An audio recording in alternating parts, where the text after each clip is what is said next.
નડિયાદના શિશમહલ અમરધામ ખાતે મહંત શ્રી મોહનલાલજીના 74માં જન્મ ઉત્સવની ઉજવણી. નડિયાદના જવાહરનગર સ્થિત શિશમહલ અમરધામ ખાતે મહંત ભાઈ સાહેબ શ્રી મોહનલાલજીના 74માં જન્મ ઉત્સવની ધાર્મિક કાર્યક્રમો સાથે ભવ્ય ઉજવણી કરવામાં આવી હતી. દર વર્ષની પરંપરા મુજબ આ વર્ષે પણ જન્મ ઉત્સવ નિમિત્તે 22 દિવસના શ્રી જપજી સાહેબના સામૂહિક પાઠનું આયોજન કરવામાં આવ્યું હતું. ભક્તોએ વહેલી સવારે અમૃતવેલાએ 5 કલાકે નિયમિતપણે આ પાઠમાં જોડાઈને ધર્મલાભ લીધો હતો.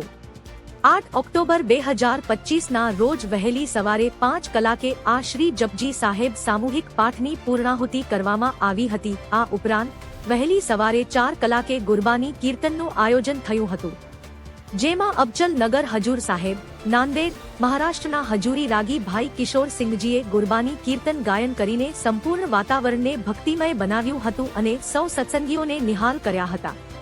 સવારે 9 કલાકે શ્રી ગુરુ ગ્રંથ સાહેબજી મહારાજના અખંડ પાઠ સાહેબની પૂર્ણાહુતિ કરવામાં આવી હતી. ત્યારબાદ અરદાસ કરીને સૌએ લંગર પ્રસાદી ગ્રહણ કરી કાર્યક્રમોની સમાપ્તિ કરી હતી. જન્મ ઉત્સવની ઉજવણીના ભાગરૂપે 8 ઓક્ટોબરની રાત્રે ઉમા ભવન, કચ્છી સમાજવાડી ખાતે શ્રી ઝૂલેલાલ ભગવાનના બહેરાણા સાહેબનું પણ આયોજન કરવામાં આવ્યું હતું. આ તમામ ધાર્મિક કાર્યક્રમોમાં ભક્તગણો મોટી સંખ્યામાં ઉત્સાહભેર ઉપસ્થિત રહીને ધન્યતા અનુભવી હતી.